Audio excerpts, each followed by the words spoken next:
उठा विवाद। प्रदर्शनकारियों ने मुजीब का घर तोड़ा। बांग्लादेश के ताजा हालात जो किसी भी परिचय के मोहताज नहीं हैं, क्योंकि हर दिन वहां से आ रही तस्वीर बांग्लादेश के ताजा हालातों से आपका परिचय करवाने के लिए पर्याप्त है। अगर आप इतिहास के पन्ने में झांक कर देखेंगे तो वहां से लेकर यहां आज तक बांग्लादेश में मुजीब और उनके परिवार के साथ हमेशा आपको नाइंसाफी ही नजर आएगी। और एक बार फिर बांग्लादेश से कुछ ऐसी ही तस्वीर सामने आई। दरअसल ये बांग्लादेश के संस्थापक कहे जाने वाले मुजीबुर रहमान का आवास है, जिसे प्रदर्शनकारी तोड़ रहे हैं, अपनी हिंसा का केंद्र बिंदु बना रहे हैं। दरअसल बांग्लादेश में आवामी लीग ने आज के दिन देश भर में प्रदर्शन का ऐलान किया था, जिसके बाद आवामी लीग के कार्यकर्ताओं की गिरफ्तारी का सिलसिला शुरू हुआ। कार्यकर्ताओं के घरों को तोड़ा जाने लगा, सड़कों पर आगजनी शुरू हो गई और तो और शेख हसीना के दिवंगत पिता मुजीबुर रहमान के धनमंडी आवास पर तोड़फोड़ शुरू कर दी गई। खैर, ये बांग्लादेश के लिए कोई नई तस्वीर नहीं। 71 में अपनी आजादी के बाद से बांग्लादेश की सरकार और वहां के हालात बहुत कम समय के लिए ही स्थिर रह पाए हैं और इस बार भी जबरन तख्ता पलट के बाद बांग्लादेश के वही हाल है। और कहा भी जाता है कि जो देश अपने संस्थापक की कद्र भूल जाता है, उस देश को इतिहास में सिर्फ अपने स्याह पन्ने में जगह दे पाता है। Bureau report, Republic Bharat. और पिछले साल अगस्त के महीने से ही बांग्लादेश में कुछ यही हालात बने हुए, इसीलिए हम कह रहे हैं कि बांग्लादेश बेकाबू हो चुका है। अब आपको बता रहे हैं कि ऐसा कहा क्यों जा रहा है, क्योंकि हर दिन बांग्लादेश में ऐसी स्थिति सामने आ रही है। बांग्लादेश तो बेकाबू है ही, लेकिन बांग्लादेश इसलिए बेकाबू है क्योंकि वहां कट्टरपंथी यूनुस सरकार पर अपना पूरी तरह से दबदबा बनाए हुए हैं और यूनुस सरकार उनके मुताबिक ही काम कर रही है। शेख हसीना के पिता शेख मुजीबुर रहमान के घर में लोग घुस गए और वहां पर तोड़फोड़ की है। शेख मुजीबुर रहमान के घर में कट्टरपंथियों ने तोड़फोड़ की है, तस्वीरें सामने आई है, आग भी लगाई गई है। शेख हसीना के चाचा के घर को भी बुलडोजर से गिरा दिया गया है। कट्टरपंथियों ने शेख हसीना को फांसी दो के नारे लगाए हैं, जबकि बार बार यह कहा जा रहा है बांग्लादेश की ओर से कि भारत में है इस वक्त शेख हसीना सुरक्षित हैं, तो ऐसे में उनको बांग्लादेश वापस भेज दिया जाए। उनके प्रत्यर्पण को लेकर कई बार भारत पर दबाव बनाने की कोशिश की गई है और बांग्लादेश में वहां के मुखिया या वहां की सरकार के मुखिया ने नहीं बल्कि कट्टरपंथियों ने यह मांग लगातार की थी। और एक और बड़ी खबर इस बेटा को बता दें कि बांग्लादेश में हिंसा पर शेख हसीना ने बड़ा बयान दिया है। साजिश रची थी, यह कहना है शेख हसीना का। मेरी और मेरी बहन की हत्या करवाना चाहता था यूनुस, शेख हसीना ये दावा कर रही हैं। आंदोलन के पीछे मेरी हत्या की साजिश थी, शेख हसीना कह रही हैं। साथ ही वो ये कह रही है कि अगर जिंदा बची हूं तो जरूर बड़ा काम बाकी है। शेख हसीना ने कहा है कि जिंदा हूं तो आने वाले समय में कोई बड़ा काम बाकी है, कोई बड़ा काम करना है, इसीलिए मैं जिंदा बची हूं। लेकिन मोहम्मद यूनुस तो ये चाहते थे कि मेरी हत्या हो जाए और इसीलिए वहां पर जो हालात खराब हुए, मोहम्मद यूनुस पर सवाल खड़े करते हुए कह रही हैं कि जो कुछ बांग्लादेश में हुआ वो कट्टरपंथियों के इशारे पर हुआ, मोहम्मद यूनुस के कहने पर हुआ और मेरी हत्या की प्लानिंग की गई थी। यही वजह है, वो ये भी कह रही है कि अगर मैं जिंदा बची हूं तो कोई बड़ा काम बाकी है। बड़ा काम क्या? यानी कि वो ये इशारा कर रही है कि आने वाले समय में एक बार फिर वो बांग्लादेश की सत्ता पर काबिज होंगी। क्या कहना है शेख हसीना का, सुनिए।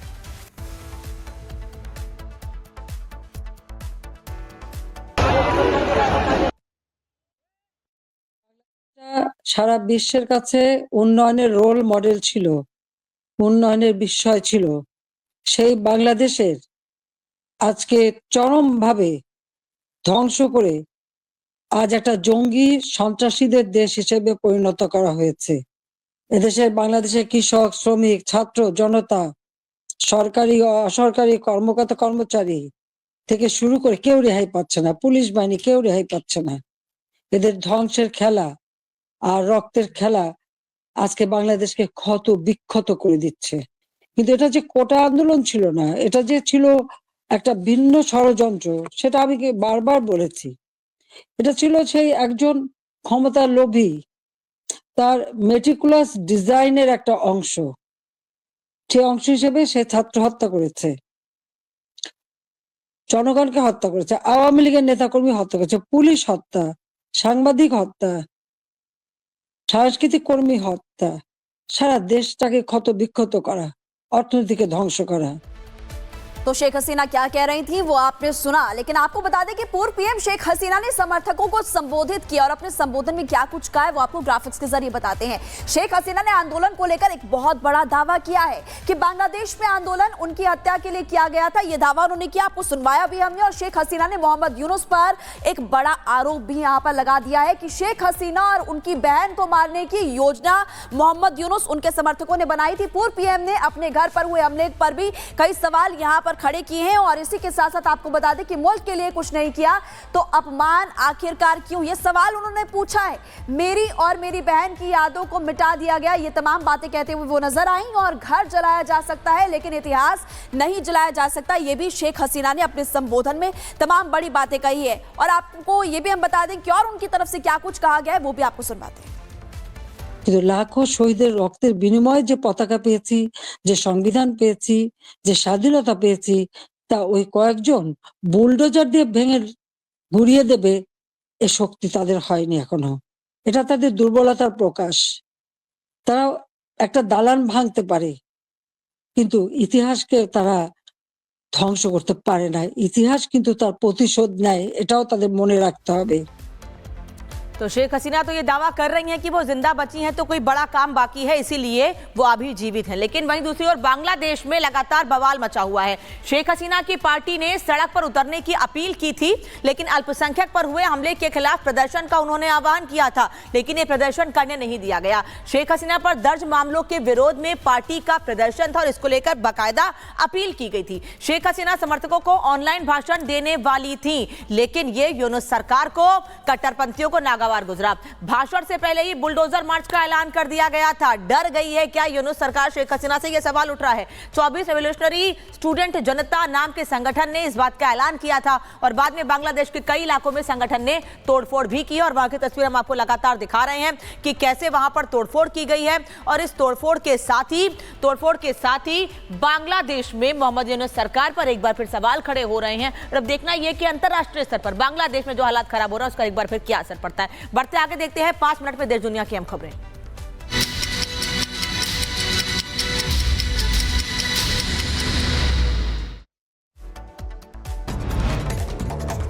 राज्यसभा में आज बोलेंगे पीएम मोदी, शाम 4 बजे राष्ट्रपति के अभिभाषण के धन्यवाद प्रस्ताव पर देंगे जवाब। गृहमंत्री अमित शाह छत्तीसगढ़ के दौरे पर रहेंगे। चंद्रगिरी तीर्थ में विश्व शांति महायज्ञ में शामिल होंगे, कई कार्यक्रमों में शिरकत करेंगे।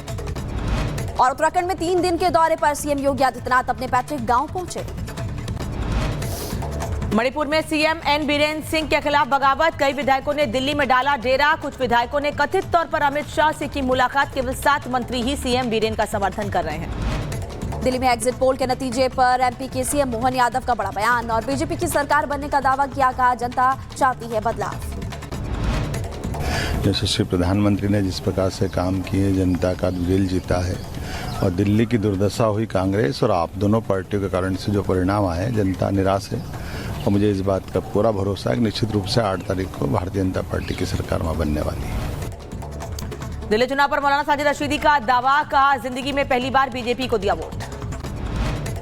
पिछले 10-12 साल से ये कहकर बदनाम किया जाता है कि मुसलमान बीजेपी को हराने के लिए वोट करता है। उस परसेप्शन को तोड़ने के लिए मैंने बीजेपी को वोट किया। अमेरिका से वापस लौटे अवैध प्रवासी पहुंचे अहमदाबाद और कल अमेरिकी वायुसेना ने पंजाब के अमृतसर में की थी लैंडिंग। अमेरिका से भारतीय प्रवासियों को वापस भेजे जाने पर बोले कांग्रेस सांसद गुरजीत सिंह, कहा संसद में उठाएंगे मुद्दा, साथ ही बोले हमारी नाकामयाबी की वजह से वो लोग वहां गए। मुंबई के सुसून डॉक्स के पास समुद्र